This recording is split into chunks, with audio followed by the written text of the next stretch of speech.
Alrighty, we were pleased to be joined by a guy that is from Flin Flon, Manitoba. He played 301 NHL games, a Prince Albert Raider alumni, won a Calder Cup with the Albany River Rats, and currently scouting for the Montreal Canadiens. After all that, we are pleased to be joined by Reid Simpson. Hey guys, how's it going? Oh, we're doing good, Reid. Good, Reid. This is another beauty for the pod. Hey, Rip. Yeah. This is we're excited to have you here today, Reid. First off, thanks for being here. And what's new with you? What's going on? How are things? It's been good. I mean, obviously, professionally with our team going to the finals last year and having that run that we had, it was, kind of a little bit of a payoff, I think, for what, all the work you do as a professional scout. We did a lot of moves through trades and acquisitions on the free agency side. So, you go to these games every, probably 150 games a year between the NHL and the American League.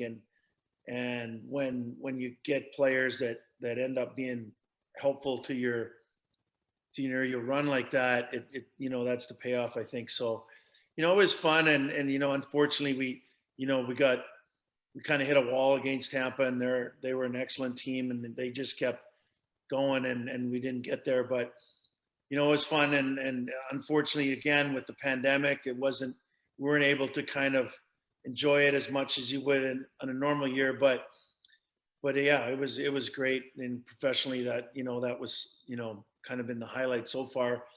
And as far as life goes, I've been living in Chicago the last 15 years, and God, I can't think of a better city. I know it gets a lot of crap on the internet and everything like that, but as far as a great place to live in the United States, it's I love it there. Well, and I can only imagine you probably got a big bonus after that run to the Cup final.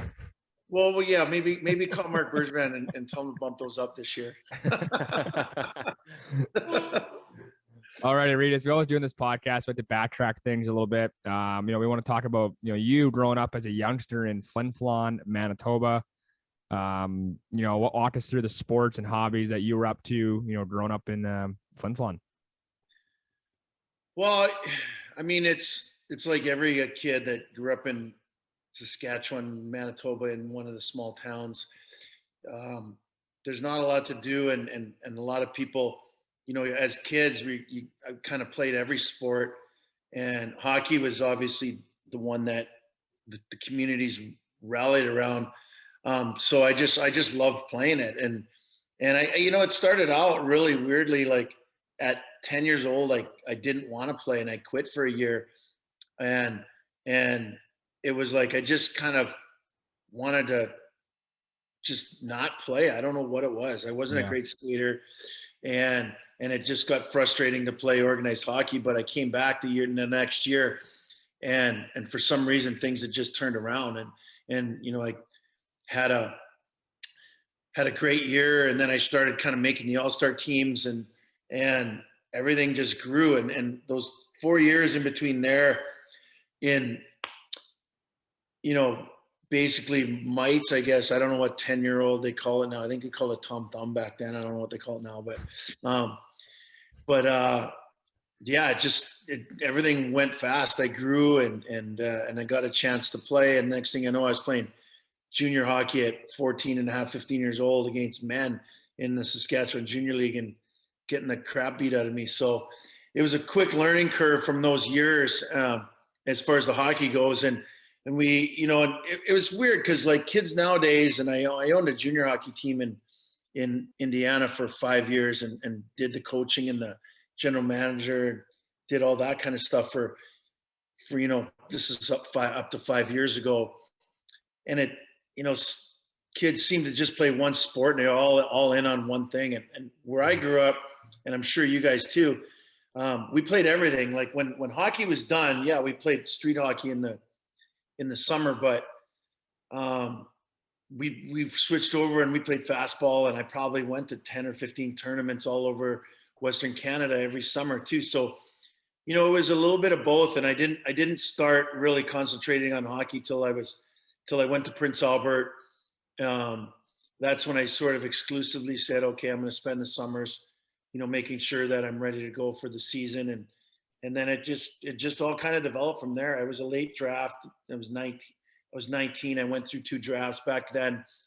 They could only draft the 18-year-olds in the first 3 rounds. So if you didn't get drafted in the first 3 rounds, your first, at 18, you kind of had to wait till you were 19 to get drafted. Yeah. And, it just all worked out. I worked hard at it. And, I played with a lot of guys that at that time were going into the NHL. So at 17, coming into Prince Albert, all the 19, 20-year-olds left and all went and played pro. So by the time I got there, it just sort of was my turn, I think, and I made the most of it. Yeah, that's wild. Well, Reid, I wanted to ask too, because you mentioned you played, for the Bombers a little bit for, it was 40 games roughly, and then you played 4 years for the PA Raiders. Yeah. Walk us through playing for your hometown, and I know Turner played in the league. The Zoo. He played at the Zoo. How was that experience playing for Flin Flon, and then your 4 years in PA? Well, I think people still kind of, I don't know what the reputation back then in the 80s was like. Flin Flon was a tough town, and I mean, as a kid, you'd go to games and there'd just be brawls, and the team would have to kind of worry their bus wasn't going to get flipped over by the time they left town. The fans were involved in every game, and it was one of those things that when the next day, it seemed like the whole town knew what happened, and it was all talking about the game and what happened the night before. And I just remember, being a 10, 11-year-old kid asking the guys for sticks, and I'm still doing that, Reid. Wanted to be involved. Yeah. And it was like, it was just something that it just kind of happened, like, I got to be honest with you. The coach at the time, Mel Pearson, his name was, he lived down the street from me. His brother, or his son, Mel, coaches at Michigan now. His other son, Ted, lives in Chicago, and they were both hockey people.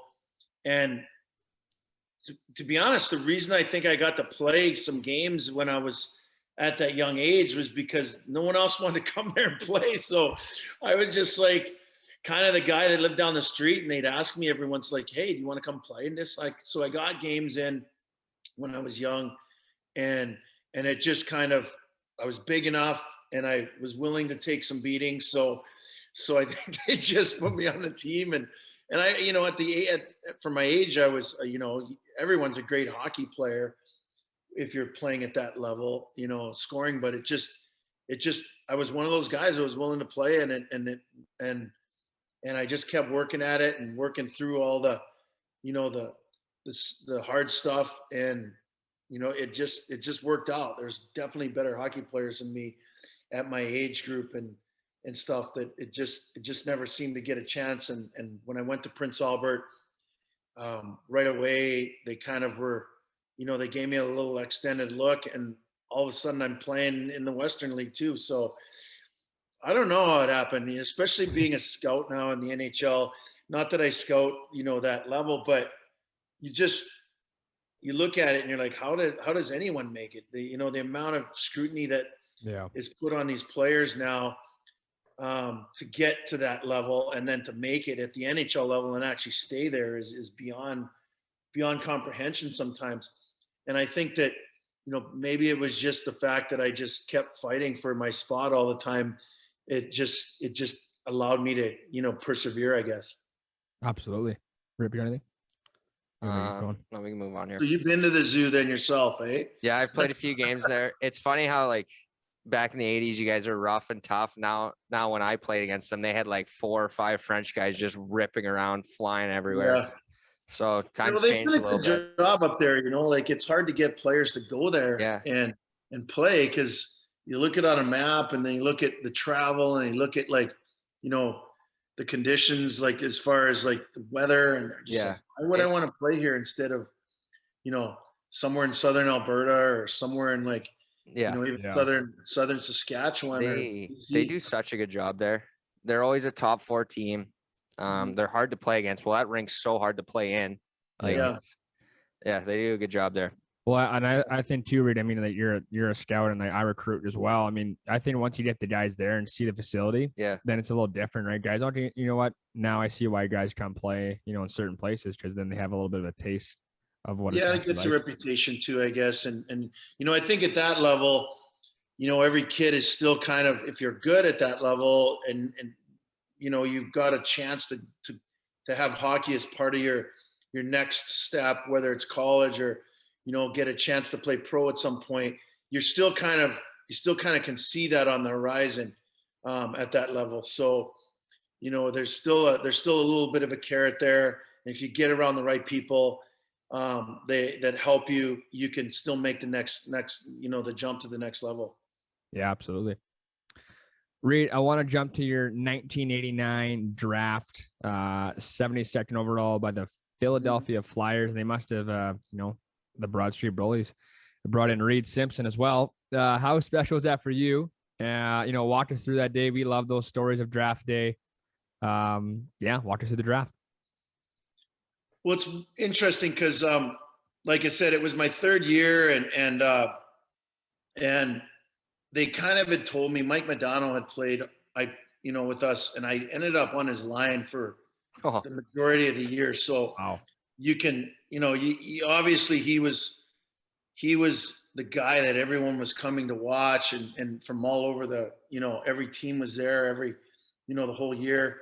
And so I benefited, immensely from that, from being on his line. And, I kind of took care of him a little bit as far as no one touches Mike kind of deal. Yeah. And it developed me. And one thing, when you play with a player with that type of skill, you learn how to play, the game at a very high level yourself. You start getting looks that you'd never see. You start getting pucks that most guys can't get to you, and you learn how to play with talent. And so that really helped me develop into the player that, you have to be, I think, to get and play at the NHL level.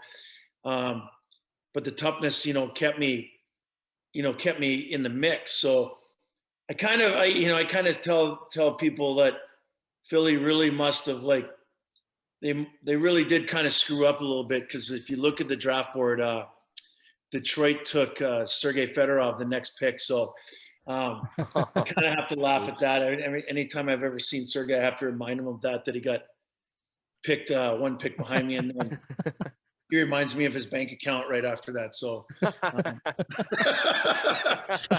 so it's I think obviously if they could do the redraft, I would definitely be picked after him. That's unbelievable. Reid, I want to talk about, pro hockey a little bit here. You played the Hershey Bears, and then correct me if I'm wrong at any point too, because the internet's never accurate. You play with Hershey Bears, and then a few years later, you get dealt to the New Jersey Devils, and then play for the farm team. Walk us through playing in Hershey, and then obviously playing in Albany, and you guys had some fun there, and winning a championship. Yeah. Well, I had 3 years in Philly. Bobby Clark, another Flim Flon guy, was the general manager. He drafted me. I don't know if that's coincidence or not. He says he never knew, but I'm thankful that he did. And so I had, you sign your 3-year first year thing, and I think I was making $25,000 a year, and I was just like happy as can be, just gutting it out in the minors and doing everything I could. The first year I didn't play much. I just probably had 30 fights in 30 games, I think. And I ended up going back to junior just to play. And then the next 2 years, I got better to the point that I thought I was a legitimate American Hockey League player. The management changed, and I didn't go back. So it was kind of that summer looking for a place to play. And Bobby had moved over to Minnesota. Next thing you know, I'm in Minnesota, and I got an actual chance to play with the North Stars that year, coming up from Kalamazoo, and thought I was good. And I got hurt with a groin injury, and it kind of nagged me for almost a year. I remember, I was never right. And what I did was I through that process, I had gone to this skating camp that, you know, the treadmills that they have nowadays. Yeah. Yeah. Well, I don't know if they have them, but they were pretty big in the 90s. And not a lot of guys, you know, back in early 90s, it was the old school kind of working out. You know, you did your running, you did this. But I put 2 years of specific skating training in, and it really raised the level of my game to the ability that I could actually keep up with, you know, the NHL guys. And I knew I was right there. I got traded to New Jersey.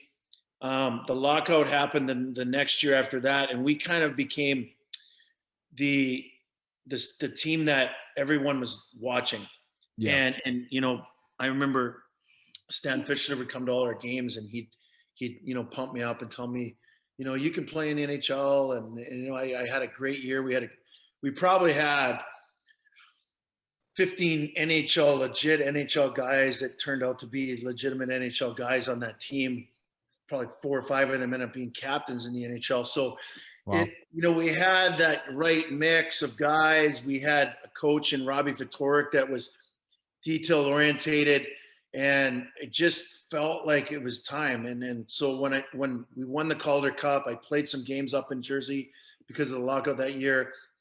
We got called up, 4 or 5 of us, to kind of fill in and make sure that we were, before they had the Black Ace thing, we actually got to practice with the team, you know.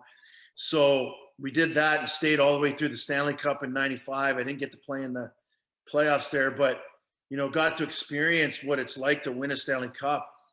And because I'd played games during the season, I was, you know, friends with a lot of the guys on the team and kind of earned a little bit of my stripes. And so the next year, it just kind of felt right going into camp that I was going to make the team. And Lou Lamoriello you know, had a lot of confidence in me. Jacques Lemaire, you know, worked with, you know, not a guy that said much, but once a week he'd come over and say, hey, let's work on this kind of thing. And I kind of knew, I was like, you know, I can play in the NHL. And I knew I could do the physical stuff.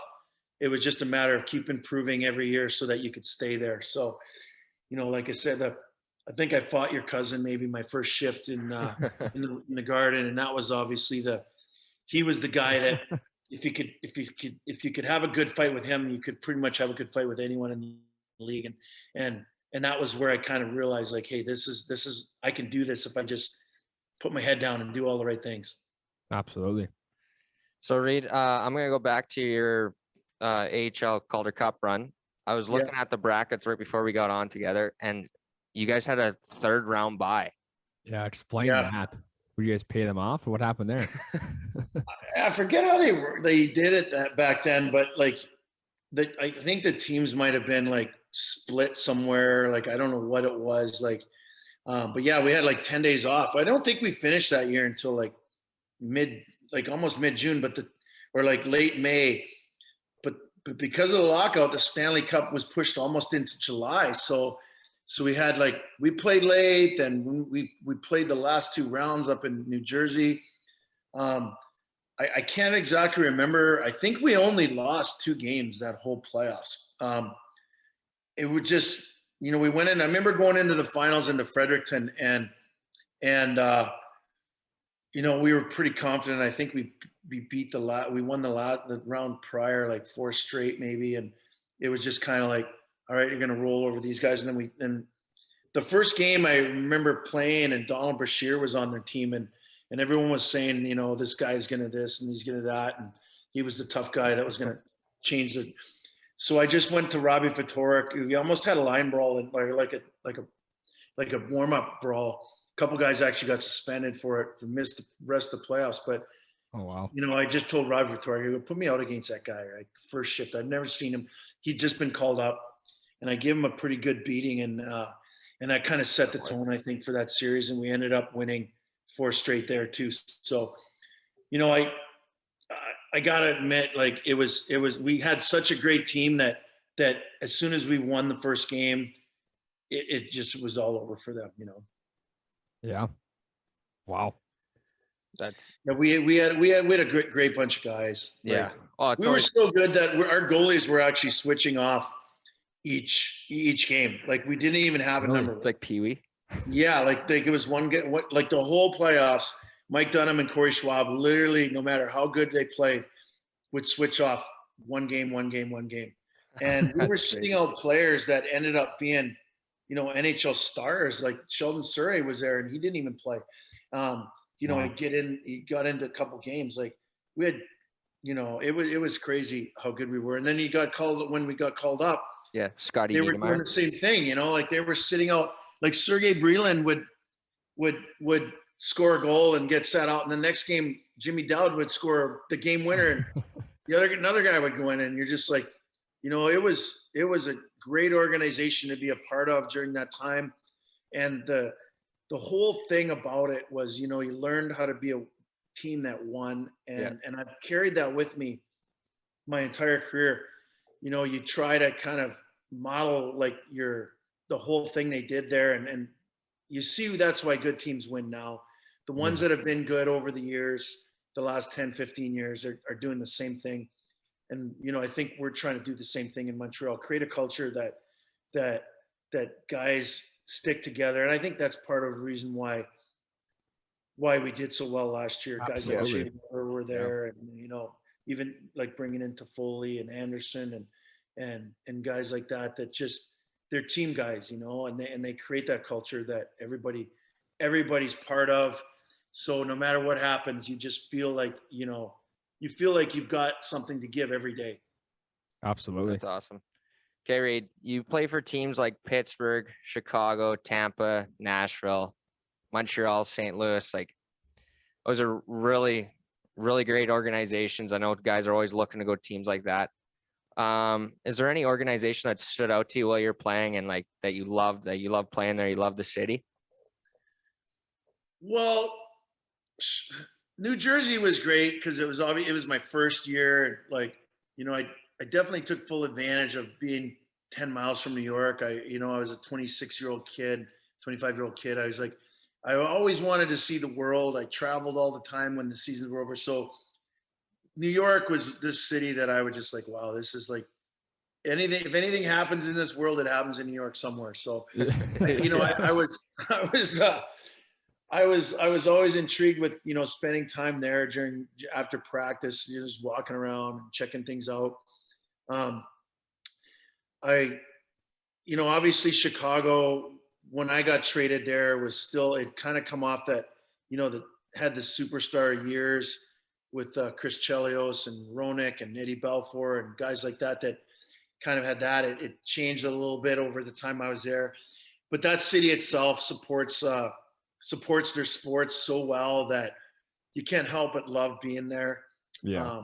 And it is such a great city. It's no wonder they've got what they've got now. And the guys, it's not hard to sign free agents to go there. Yeah. To even longer term deals, it wasn't hard to get Seth Jones, I guess. I guess if you throw enough money at something, it makes everything good. But yeah, like those were the two cities I love. But I gotta admit, like, people ask me that question over the years, and I'm like, any city's great if you're playing in the NHL. Yeah. If guys are complaining about where they live and they're playing in the NHL, like, as far as I'm concerned, you don't want them on your team. Yeah, no, that's true.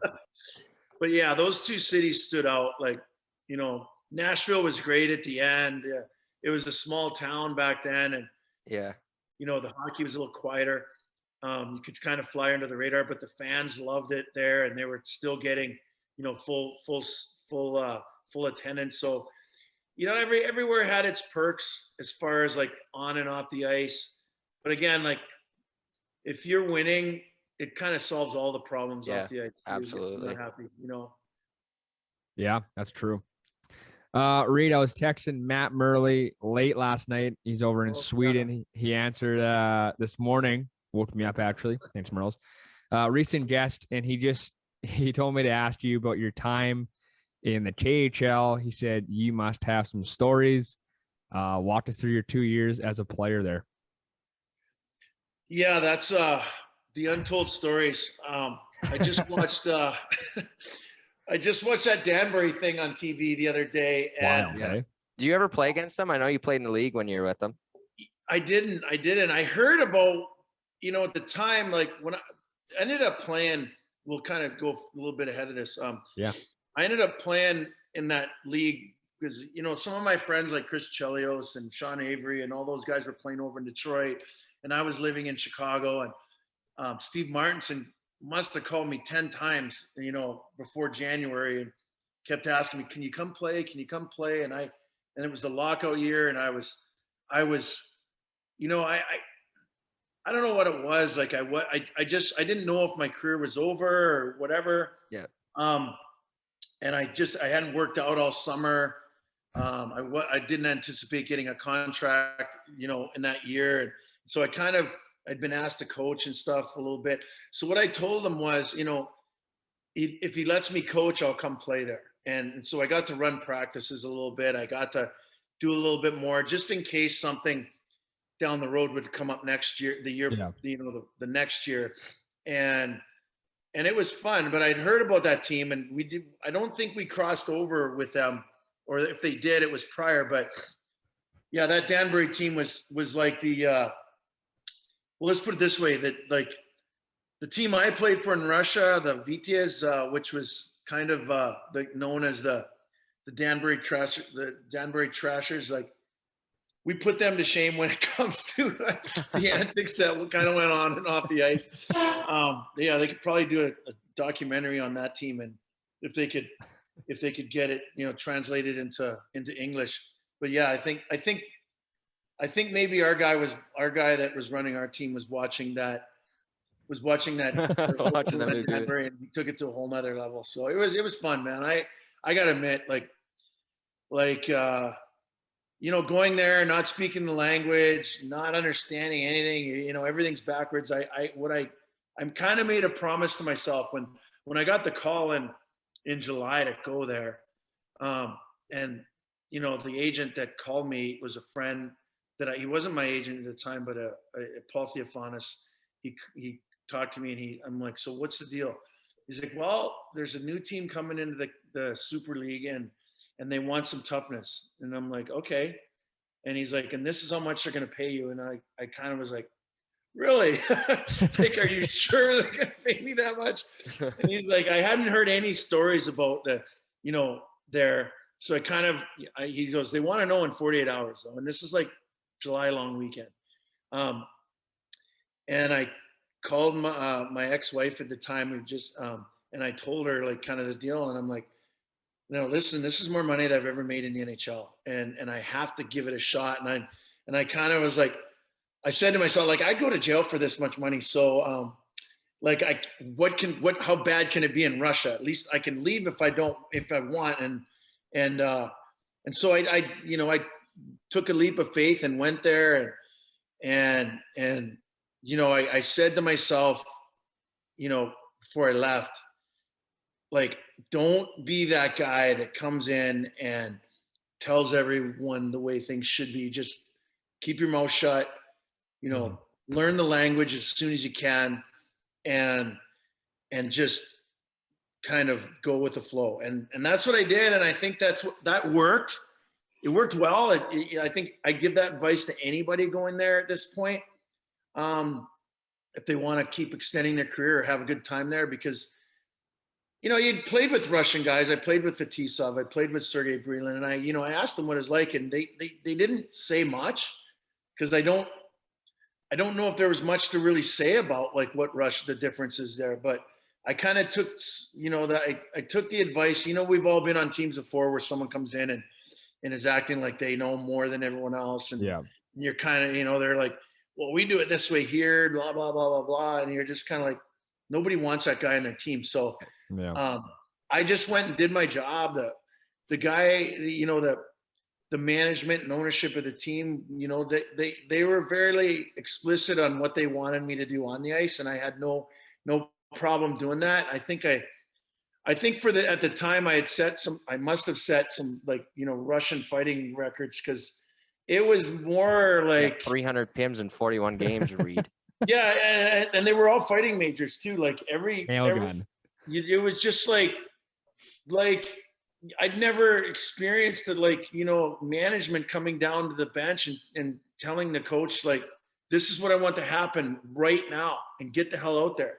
So, and so I followed that lead, and you realize very quickly who's paying you over there, and how to make sure you get your next paycheck. So yeah, it was fun. And the league had been developing itself. Like, as I look back and knowing what was like, the Super League was still in that. And I don't know if you guys have seen that Russian Penguins or Red Penguins movie yet that was out. If you haven't, make sure you watch it, because that we were just an extension of that before it turned into the KHL. That's the best way I can put it. Like the planes we flew on, sometimes you weren't sure if you were going backwards or forwards. Sometimes, so even getting on planes, sometimes it was a leap of faith. You'd go to the rink and you'd need a hockey stick, and because yours are broken, and the trainer would be like, "No, the hockey stick guy's not here. I don't know. I only have the key for the gloves, like, the gloves locker." And you're just like, "What the, like, okay, I guess I'll play with someone else's stick today." You're playing wrong-handed.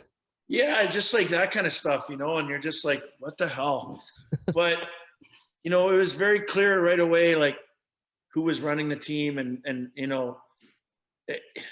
it was definitely influenced by, if you did well, you got paid well. Let's put it that way. Yeah. Yeah, that makes sense. Yeah. Reid, I want to quickly talk about this, and I'm not sure you'll correct me if I'm wrong here, but assistant GM for the team that you played for, was that kind of a move? Because now obviously you're scouting now, going on 6 years, I believe, or 5 years now in the NHL as a pro scout. Yeah. Was that kind of a move like, hey, I'm at the end of my career, I can get into kind of some assistant GM stuff, learn the game a bit on the other side of the business? What made you decide to be the AGM for the team you played over in Russia, and then obviously scouting now? Well, basically it came to the point, I was 37 years old, and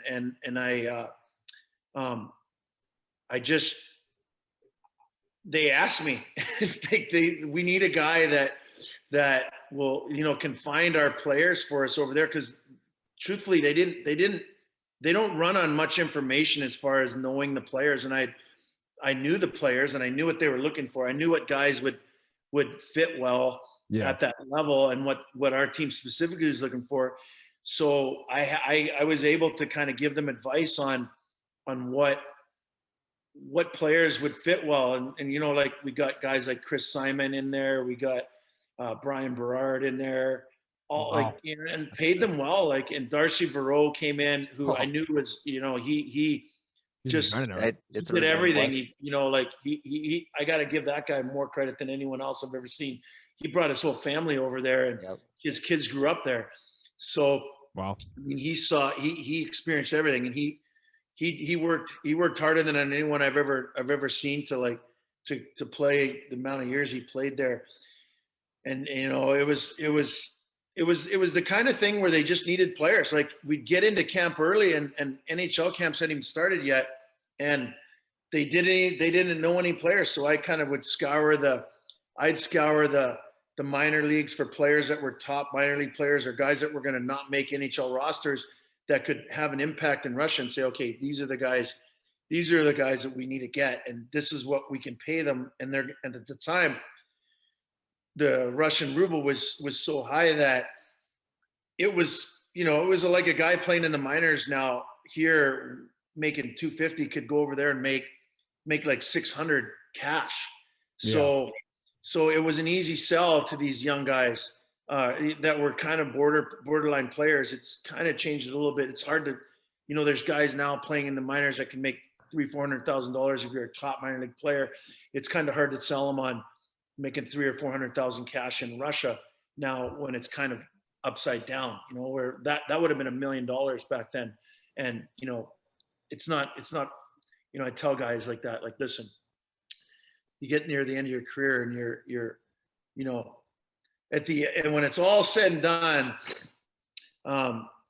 if you played some games in the NHL and whatever, when you're in your 30s and you're looking to change careers, it's nice to have a little bit extra money put aside so that you can, and that in Russia's a great opportunity for stuff like that. If you're like a borderline NHL player, or even a guy that's played like myself or Chris Simon, like I said, you can go over it. If you have the right attitude, you can go over there and really, put some bank in your life. Absolutely. Reid, I want to talk about your travel schedule. I mean, I scout. I probably watch 150 games to 200 games a year. You're a pro scout. I mean, I'm assuming you're watching 260 more, or are you watching less? Like, what's your schedule like? No, I don't physically, like, you can only get to about 150, 160 games. And okay.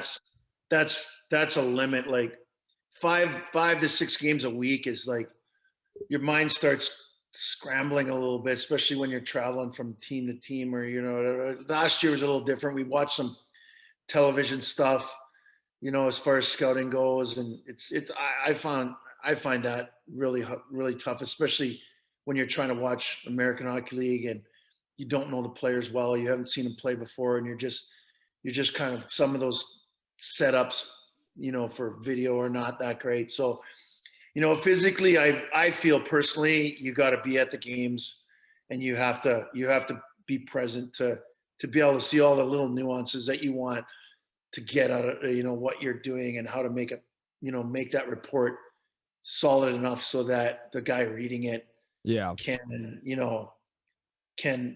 get a really good imprint of what this player is. And they're really good in Montreal. I don't know how any other organizations are, because I've never worked for anyone else, but right from the top down, like Burge and Scott Mellenby and Marty Lapointe and Eric Crawford, or those guys, they actually listen. Sometimes you don't know that you're just out there doing your job. Yeah. But they really have a lot of respect for the guys that are out there watching games. And everyone always asks me, like, what does management do? And I'm like, well, pretty much everyone from the general manager down is all we do is watch hockey. And that's the only way to really improve your team incrementally over little moves and stuff like that. And so if you don't have that, then I don't know how you can build a team that actually wins. Yeah. Yeah, that's true. Reid, we got to talk here. One more question here before going to our segment called Questions for the Gallery. We don't want to keep you too long. We know you're a busy guy, but we got to ask this question because we are a golf/sports podcast. Talk about your golf game. I don't know. I mean, I know Staves mentioned you might be a golfer. Merle said it. And I can only imagine some of the places you've got to play. I really hope that you golf. So yeah, I do a lot. Well, I don't a lot, but I've been able to, like, through the luxury of playing hockey, been able to golf a ton of, like, all the best courses around the world almost. And I was actually just out at Gaza Ranch. Yeah. I think, like, because they always do, I do a lot of, like, the charity events. I'm a good, bad golfer. Let's put it that way. I'm a guy that, like, if you put me in a scramble with, as the fifth guy, I can make shots. But in my real game, if I'll shoot 13, 14 holes, right around par, and then I'll shoot 5/8. So I don't score well, but I help the team when I'm in a scramble. So good match play player. Yeah. Like, I was just out in Gaza Ranch with Sheldon Surrey got married, and Wayne Gretzky was out there, and Chelly and Chaser and all the group that lives out there. So we did a lot of golfing there, and those guys golf like every day. But I was able to help out a little bit here and there with that, and another great golf course there to golf. And I appreciate it more now, because if I golf 10 times a year, about the 5th or 6th time I start thinking I'm good again, and then I want to golf more. But then it seems like the more I golf, the worse I get sometimes. So I never seem to get over that hump in the summertime where you golf, like, for 2 or 3 weeks, you get like 10 rounds in, and you actually start feeling like you know what you're doing. Yeah. But I love the game, and I'm hoping I get a chance to do a lot more. I know Saskatchewan has some pretty nice courses there too. and I haven't been up there in the last couple of years, but looking forward to getting out there. I know that Elk Ridge up north, Oh yeah. Yeah. pretty nice.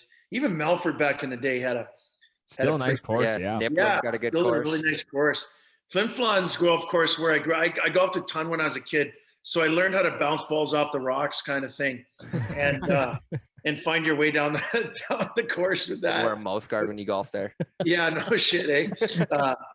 Yeah, it was the golfing's great. Like it's one of those sports that you never you as soon as you think you're good at it, it brings you back to earth and humbles you really quick.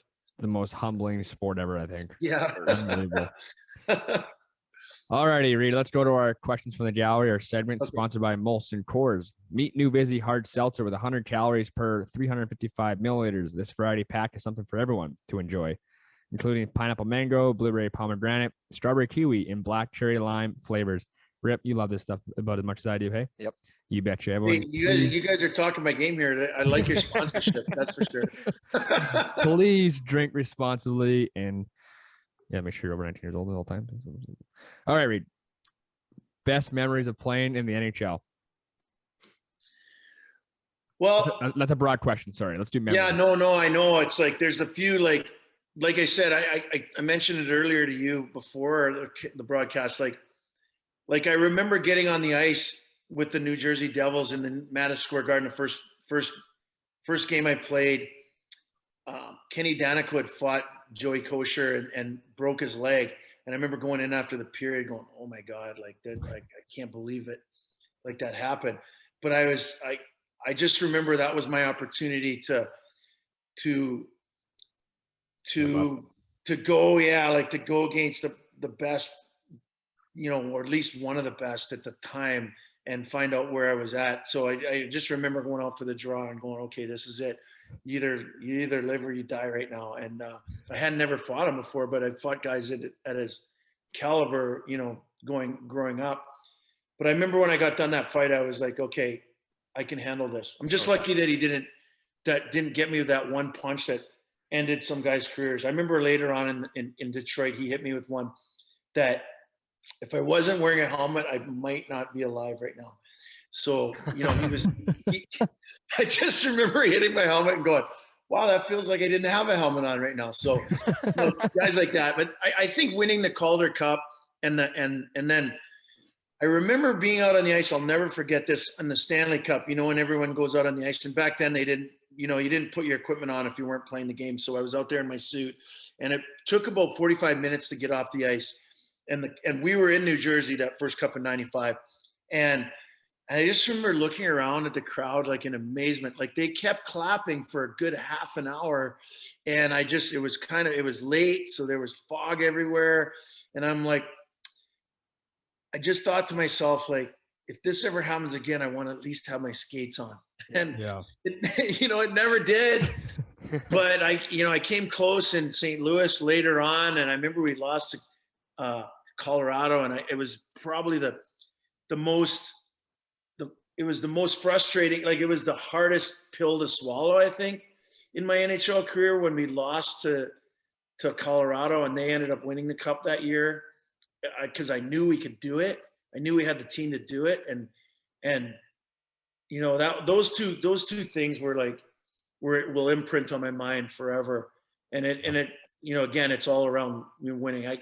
Even scoring 2 goals in the last game at the Maple Leaf Gardens, seemed pretty special at the time and everything like that. But nothing compares to winning a Stanley Cup, I don't think. And I think that's most guys will say that. I think that played and just getting to the top of it. Even winning the Calder Cup. I just remember we're out on the ice and I'm, and I'm like, okay, what's next? Like I really thought there was another level, and I guess getting there this year in the management side, I was hopeful we could somehow pull it off against Tampa because, it's just one thing that like it keeps driving every year. It's one thing that keeps making you, train all summer and go to the next level. Yep. Absolutely. Rip. All right, Reid. I believe you're in a few tilts in your NHL career. So I'm going to ask you, who's the toughest guy you ever fought? And who's the sneakiest tough guy that you ever fought? Well, I can tell you the sneakiest tough guy is Darren Langdon for sure. And Paul Laws is like right next to him. Like, as far as like that goes, like these are two guys that like never, no one, they weren't names that guys knew. Players, other guys knew them. Like guys in the league knew who they were, because you didn't get out of a fight usually with Darren Langdon without getting punched in the face pretty hard, like every fight. And he would fight for like well over a minute every time. And so sooner or later he was going to hit you, and he punched hard. And same with Paul Laws. He punched really hard for a guy that, you know, he didn't stand wide open and like throw bombs, but God, like they just seemed to hit you every single time. Bobby Probert and Tony Twist and Kosher were guys like Twister, like tried to rip all your limbs off when you fought him. You know, like he just like, and I played against him 12 times a year in junior, and he seemed to get bigger, stronger every year, to the point that like, I mean, he was, you knew he fighting guys like him, Probert or Kosher, or even like Marty McSorley. I had a really good one with him. So like, I just remember that fighting McSorley. I'm like, you get to the end of your career or the end of the fight, and it's a minute in, and basically he's got nothing to hold on to except skin, and you're just like, okay, when's this one coming? Because it's gonna like eventually, at least if they're, you know, a minute into it, it's probably gonna only have half the punch. But if you get punched by a guy like those four guys in the first 20 seconds of the fight, like good luck with not having to get taken off on a stretcher. But those guys were the scary ones, you know, that really, you knew they, like, there was an anger in them that you're just like, all right, I feel like they don't want to beat me up. They want to go the wives lounge, beat your wife up. They want to like kill your baby. They want to, like, that was kind of the feeling. I had the same thing in me, but you know, I know when you flick that switch, I always try to tell people, like, you know, what was it like fighting all the time like that? And I'm just like, it was like turning the light switch on when the game started and then turning it off when it was over. It was a mental thing that you just had to do. And to survive at that level, if you didn't have that, it didn't work. So yeah, you know, Proby scared a lot of guys. Yeah, that's for sure. He's a big dude. Reid, you had 18 goals in your NHL career, I believe. Yep. I think I remember every one of them. Who was your first goal on, and walk us through it? You know what's funny? I think it was Jim Carey in Washington, and I just kind of closed my eyes and fired it at the net, and it went in. And I'm like, I probably the only guy on the ice in the building that didn't see it go in, unless you were eating a hot dog or taking a drink. But like, I just remember hearing the crowd, and I'm like, holy shit, I think that went in. And you know, you kind of put your arms up and you're like, oh my God, I just scored an NHL goal. And it, I don't know if that's a pretty good feeling. It's, you know, obviously I wanted to score more, and people ask, like, you know, guys used to say to you all the time, like the guys that scored all the goals, they'd be like, man, you got the toughest job in this league. You know, you got to fight every night. And I'm like, no, you got the toughest job. You know how hard it is to score a goal in the NHL? 50 goals. You know, I could go in a fight anytime. Like, you know, you can't just go say, I'm going to go score a goal. I mean, there are guys that do that, you know, on occasion, you know, you can tell that, like, they're on a mission to score, and they do. But it's a hell of a lot harder to score a goal than it is to get in a fight in the NHL, especially if you're tough. Like, at least, well, not anymore. You know, hang in there. You know, but yeah, it's it was fun every time I scored. I remember I scored like in Nashville. The first year I was there, Barry Trotz was a coach, and I kind of told him at the end of the year, like, we're way out of the playoffs. I'm like, Barry, like, just let me play a little bit, you know, play me 10 minutes a night.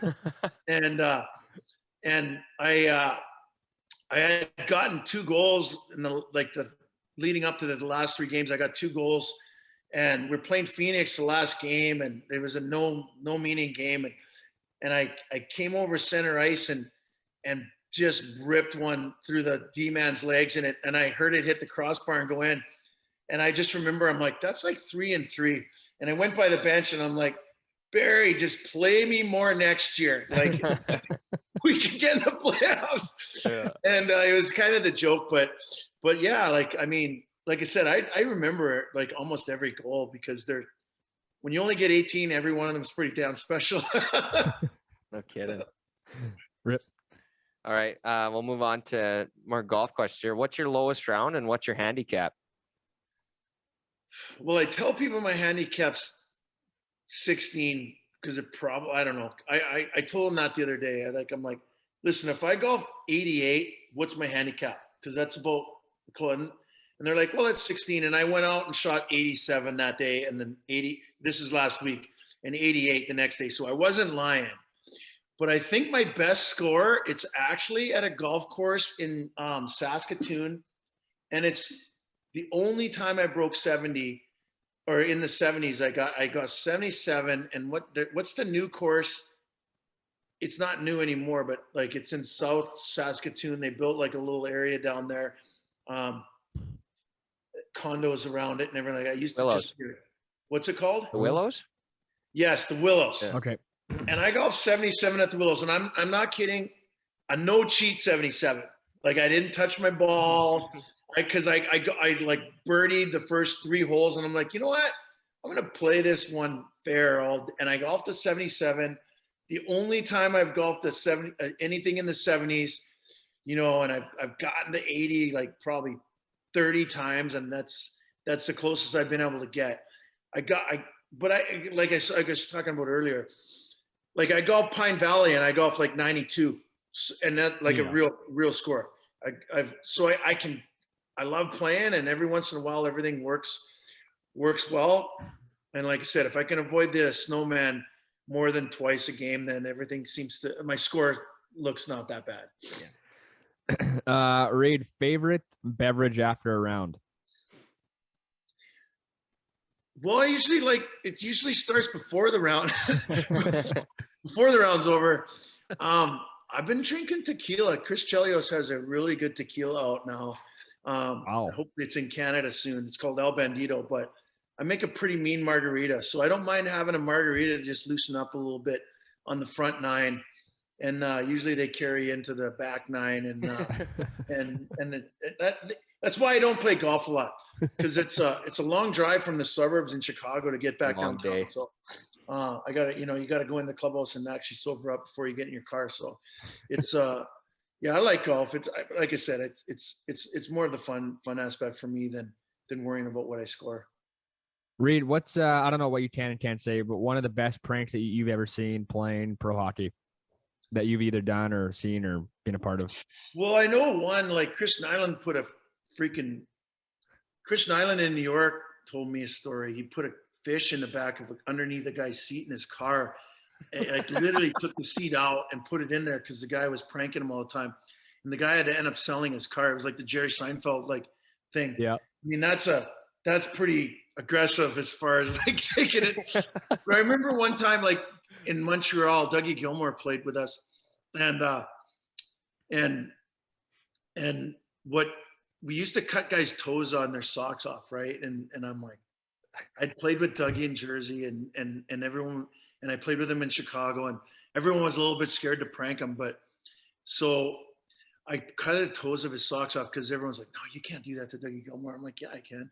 And so I cut his toes off, and I just remember we're all sitting there waiting for him to put his suit on his socks, and he pulls on his socks, and he pulls them all the way up to his knees. And it was bad, but he paid everyone back later because I remember guys were laughing, and someone I can't remember who it was, but someone came in after a game and he literally cut their arms off their suit. So he had a vest after the game because he didn't know it was me at the time, but he thought it was someone else. So he came in he got out of the shower and literally cut the guy's arms off his suit that he thought did it. And the guy had his put his suit coat on. It looked like he was wearing a vest, but it was like, I'm not going to say who it was because it was pretty funny actually though. That's awesome. Rip, any more? That's pretty aggressive too, I think. Should I go Yeah, I'm gonna ask it. We were asking for some stories from my dad last night, and he Yeah. said that back in your younger days at Craven, you had a jet ski out ripping around in the creek through Craven. Oh yeah. Care to comment or confirm that? That's definitely confirmed. That's a story confirmed. We did some me and Darren Kimball are after our first year. We bought these jet skis, right? So we were so proud of them. We thought they were the coolest thing. They were the stand-up ones too. Yeah. So we used to have races in Lucky Lake. I remember going down there, and we'd like race like to the shore, and we'd race to the shore, but he would never stop. So like he would race in his jet. He'd jump off his jet ski, and it would be in the bush up there. So we're like, let's take these to Craven. It would be a great time. And Craven, they had that little river going through there, and it was pretty hot usually when we were down there. So we're like, let's launch these things in here, and we started ripping around there. I remember people were looking at us like, what the hell is wrong with these guys? Because it was only about 6 feet of water maybe, and it was only 20 feet wide. But it was the one thing that cooled you off. I mean, you'd come out of there like mud all over you. We had to like carry them out. But that's a story confirmed. We were spraying everyone. That's unbelievable. Yeah. All right, Reid, last one here for you. We don't want to keep you longer than we have to. You're a busy guy. I don't know what courses you have and haven't played, but what's a favorite course you have played besides Augusta? But when I wrote this question yesterday, I was kind of like, you know what? I feel like he's already played Augusta. But no, if you I haven't haven't had the luxury yet. No, that's a tough one. I can tell you the funnest course to golf. I golfed down in at the Grove in Michael Jordan's course last spring.